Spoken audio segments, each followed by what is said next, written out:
gana ng tapak mo. Sa brake ka lang, sa brake ka lang. Huwag ka magkakamali. Huwag kang mahihilig sa gas dito ha. Baka hindi ka makalimutan mong bumalik ng brake ha. Ayan.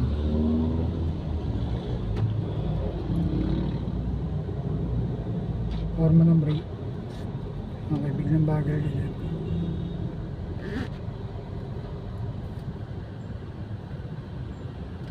Grabe talaga dito sa munisipyo.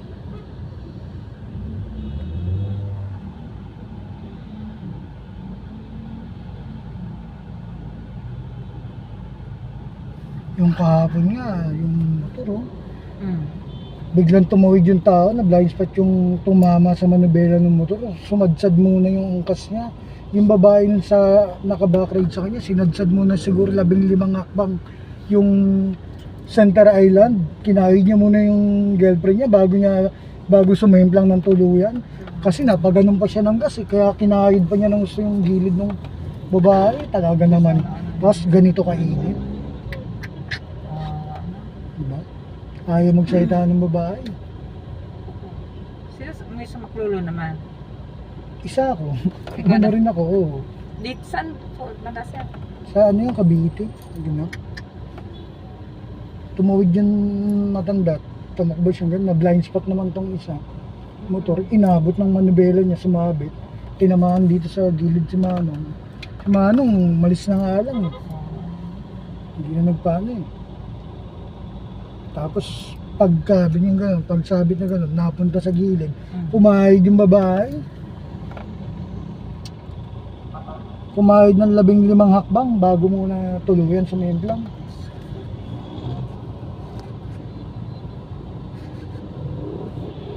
Yan, hindi ka magagas yun. Sa brake ka lang yan.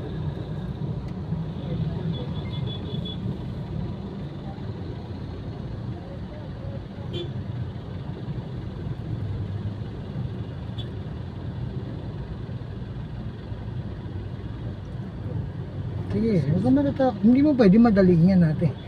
Yung senaryong yan. Yan ang senaryo talaga nagaganap. Wala kang magagawa. Nakuha mo, hindi mo pwede madaliin yun. Kailangan mabanggay mo sa harapan mo para makadaan sila. Hindi mo pwede yung gano'n. Yung iba nga dyan pag mag-benefit, away eh. Napaaway ka ba? Hindi, Nag-guide ba sa'yo? Wala naman, di ba? Nakita mo. Yung iba pag nakita mo umaabot sa away, nakikita sa FB. Ako, nangaaway ako, mahilig. Nag-aaway ka? Mabilis naman tumakbo pag pumalag yung kalabang ko eh. Nakakatakas agad ako eh. Mahirap yung hindi mo kayang takasan yun, nung pumalag yun. Grabe pala kayo magpatakbo ng motor niyo, sir. Oo, okay lang. Rider din kasi ako, matagal ako rider.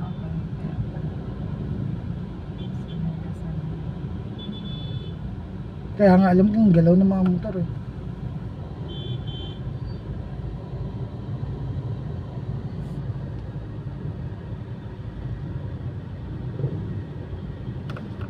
Wala pang ba mga bangga sa tinagawa ko? Pero ako 2 beses na ako binangga. Alerto kayo. Pero ako 2 beses na ako binangga sa likod. Wala magagawa ron. Pag binangga ako, pag kunyari banggain tayo sa likod, wala magagawa ron. Malay natin doon.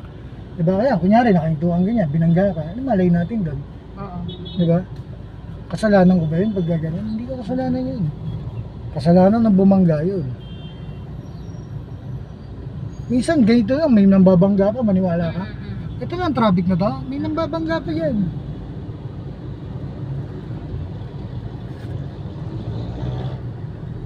Sige, tingin sa malayo.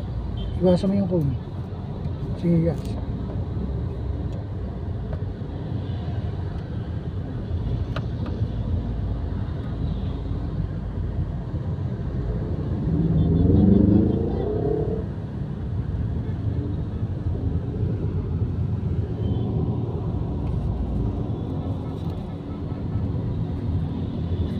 Bumagal ka.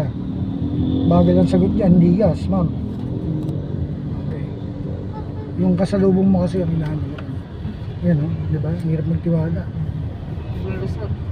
Bumagal ka lang. Para makita na sa likod.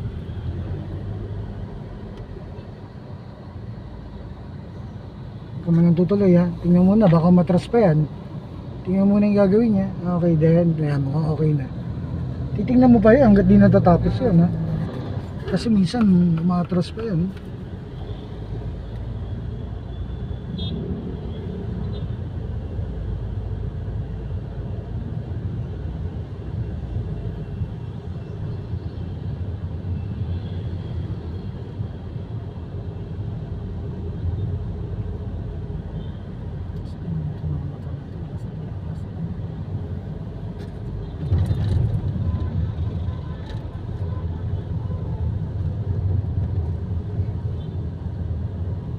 May e-bike ha. Alerto ka dyan. Pare nakasali. Sige. So pag tumapa ka ng gas, mas mabilis na ng konti sa kanya. Magaan lang.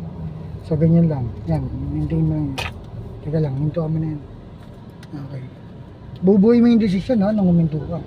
Laging ganun lang. Hindi pwedeng yung huminto ka, niya tumawid, tapos diniretso mo rin. Pag andar mo nun, dumubangga yun.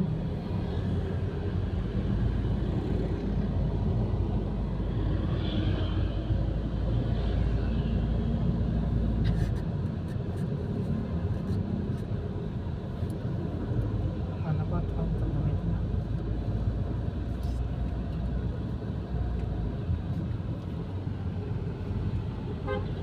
Power na ng brake. Okay. Yun yung mga wag ka magugulat. Na pag nagulat ka, biglang kabig ka. Ang reaction doon, bagal, hindi.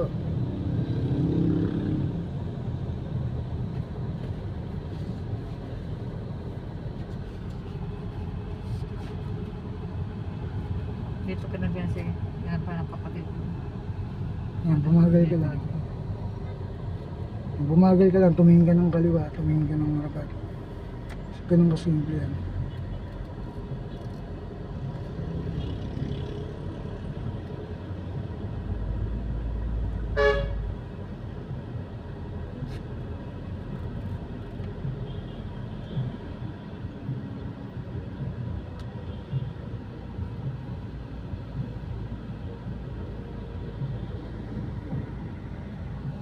So, ganun ang pagdadrive.